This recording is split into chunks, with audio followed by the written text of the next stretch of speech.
Donc, bonjour et bienvenue dans cette deuxième vidéo sur laquelle nous allons revenir sur un des axes majeurs du CES qui était la Smart Health, avec au centre des expos beaucoup d'exposants sur la santé connectée en général. Et donc on va revenir sur tous ces éléments avec quelques exemples, notamment de startups ou de sociétés qui ont présenté des produits particulièrement intéressants.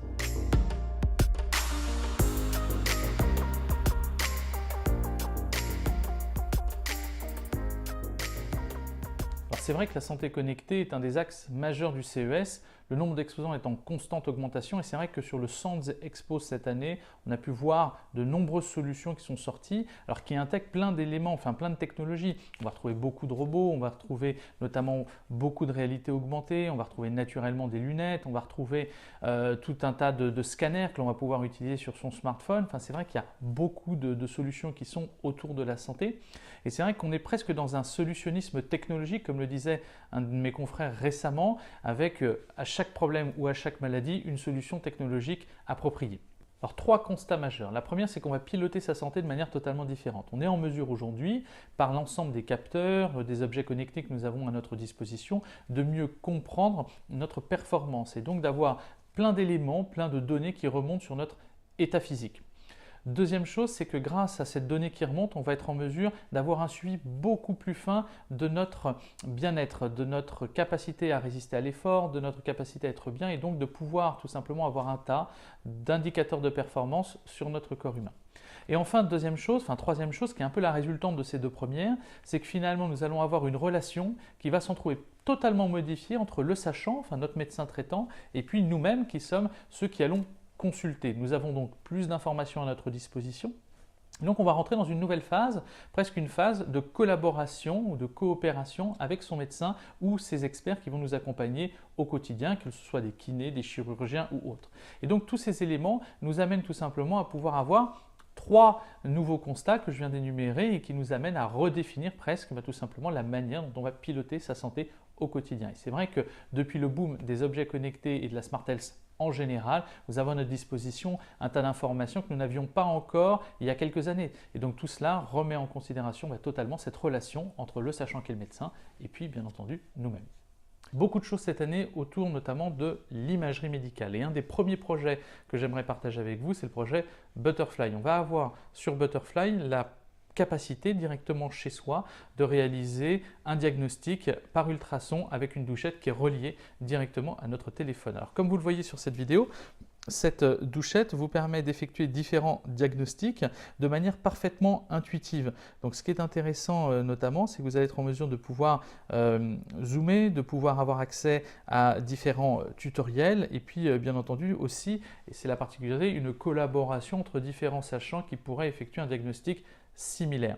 Donc ce qui est intéressant là-dedans, c'est que vous allez pouvoir être en mesure d'avoir accès à l'ultrason de manière parfaitement simplifiée et de manière presque 100% intuitive sur différents cas d'usage, que ce soit les problèmes liés au pneumothorax, les problèmes respiratoires, différents cas d'usage autour des diagnostics que vous pouvez faire avec cette douchette. En tout cas, projet relativement intéressant, gros stand sur le CES qui était d'ailleurs, par ailleurs, à côté de celui de Cambridge Consultant que vous connaissez parfaitement bien. Le deuxième projet que j'aimerais vous présenter, c'est le projet Babyscan. Babyscan, c'est un peu comme Butterfly, sauf que c'est véritablement centré sur les échographies durant votre grossesse. Donc vous êtes, comme vous pouvez le voir sur cette vidéo, en capacité de réaliser directement depuis chez vous votre propre échographie. Alors comme ça peut nous paraître quelque chose d'inapproprié parce qu'effectivement n'importe qui ne peut pas lire une échographie, mais ce qui est intéressant, c'est que dans un suivi d'une grossesse relativement complexe, vous pourriez avoir des rendez-vous physiques directement chez votre médecin et puis avoir un suivi intermédiaire que vous pourriez réaliser vous-même et envoyer ces images directement à la personne qui vous suit au quotidien.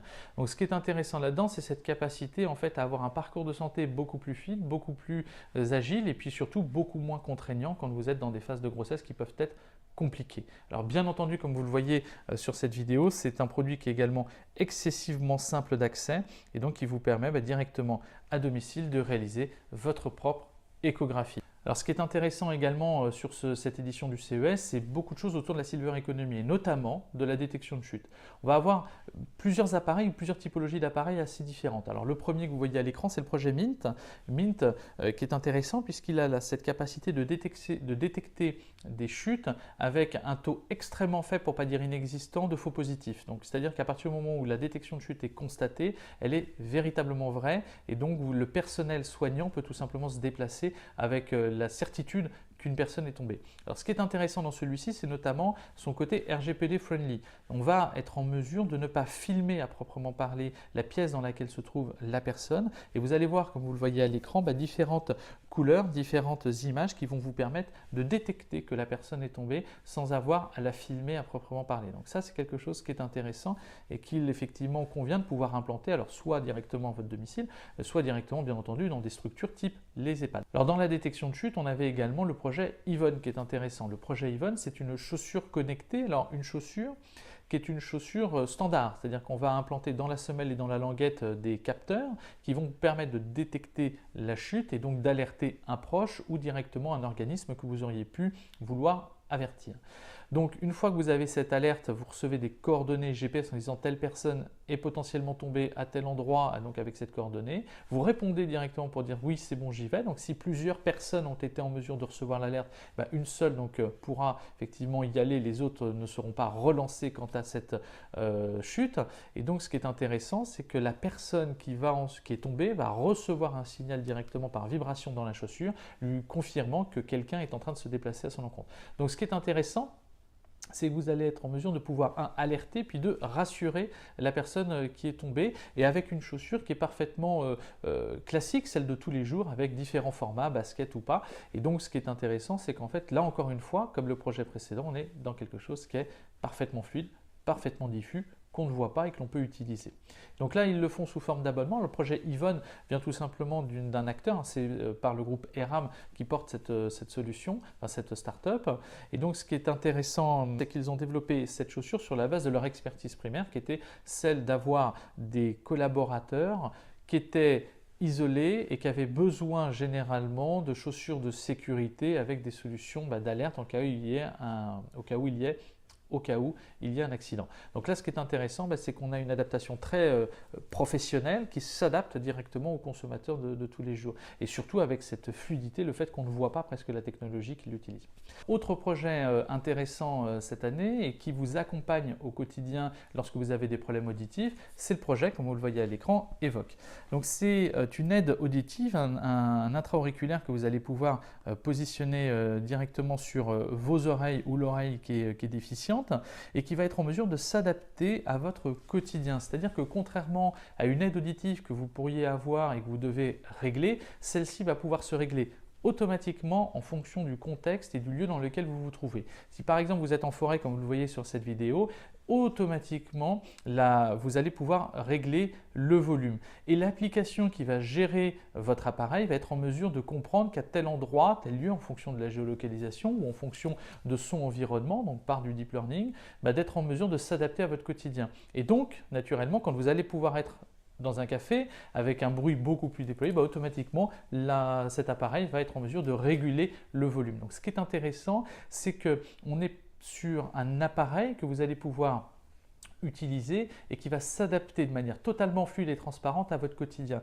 Donc presque une technologie qui, de ce point de vue, est diffuse. Et donc c'est ça qui est intéressant à soulever sur cet appareil et qui va vous permettre au quotidien de ne plus avoir à dépendre tout simplement ou avoir ce souci de dépendance technologique. Donc sur ce CES, on a également beaucoup parlé du diabète. On s'aperçoit que le diabète est une maladie chronique et souvent qui manque de produits technologiques pour résoudre des cas d'usage au quotidien qui peuvent être relativement contraignants.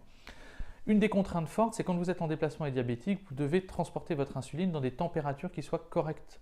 Et donc particulièrement quand vous arrivez à l'hôtel, ce qui est arrivé au fondateur de l'IFENA, c'est d'avoir confié à l'hôtel ses doses d'insuline et celles-ci ont malheureusement gelé pendant la nuit. Donc ça lui a donné cet exemple que vous voyez là à l'écran, ce coffre.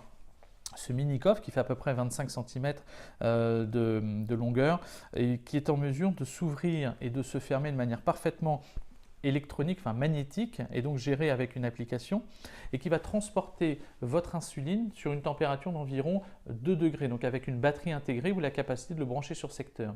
Donc grâce à cela, vous êtes en mesure bien entendu de transporter votre insuline avec une réserve d'un mois, ce qui est intéressant. Et puis surtout, vous allez être en mesure de pouvoir piloter à distance. Si par exemple votre enfant est en colonie de vacances, vous allez être en mesure d'ouvrir et de fermer à distance ce coffre pour que l'équipe d'animation puisse adapter le traitement au mieux et surtout que vous puissiez le contrôler. Donc on voit bien que là, il y a beaucoup d'éléments qui sont intéressants. Je repasse l'image et vous avez un petit tube juste à côté du coffre bleu à sa droite et ce tube, c'est leur prochain prototype sur la réserve, cette fois de 24 heures. Donc vous êtes en mesure, grâce à cela, de pouvoir partir avec un mois d'insuline sans avoir la contrainte de trouver nécessairement un frigo ou de transporter une glacière. Là, vous êtes véritablement dans un cas de résilience. Ce qui est intéressant également autour du diabète, c'était le projet Diabeloop. Vous en avez entendu parler de nombreuses fois chez Altran. Là, cette année, Diabeloop présentait cette fois leurs produits destinés aux enfants. Donc enfin, pour terminer, un projet autour du suivi médical. Alors, ce qui est intéressant dans ce projet, comme vous le voyez, c'est une genouillère que vous allez pouvoir enfiler. Donc TED Orthopédique a développé cette genouillère que vous enfilez qui va permettre à votre kiné d'avoir tout simplement un suivi de votre activité. Donc quand vous êtes en soins et que vous avez des massages de manière régulière, donc on va pouvoir imaginer que le kiné, au lieu de vous demander effectivement ce que vous avez pu faire ces 15 derniers jours ou cette dernière semaine et si vous résistez mieux à l'effort ou pas, lui-même va être en mesure de pouvoir le constater, le consulter en amont de votre rendez-vous ou juste avant le rendez-vous. Donc ce qui lui permet en fait d'avoir une gestion du soin qui est parfaitement adaptée à votre problématique, puis surtout de déterminer au mieux le nombre de séances dont vous allez pouvoir avoir besoin. Donc effectivement, un médecin qui vous prescrirait 10 à 15 séances de kiné et le kiné qui constate par cette genouillère que vous n'avez besoin finalement que de 4, 5 ou 6 séances, on peut imaginer les gains d'échelle qui sont excessivement importants dès lors que l'on parle de la santé au quotidien et du traitement des soins et des remboursements. Donc là, c'est quelque chose qui est assez intéressant, TED Orthopédique, cette genouillère qui permet d'avoir un suivi médical 100% personnalisé. Donc on voit bien que la santé connectée, c'est bien entendu des objets, des solutions, de la réalité augmentée, de l'intelligence artificielle, du deep learning. On a un amalgame de technologies qui vont nous permettre de redéfinir notre santé au quotidien et le pilotage de celle-ci.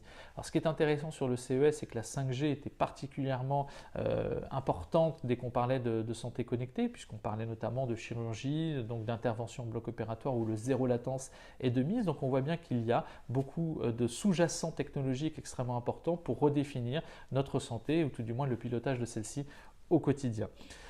J'espère que vous aurez apprécié ces quelques projets, et bien entendu parmi la centaine que nous avons pu voir, en tout cas c'est cette sélection de projets français et internationaux.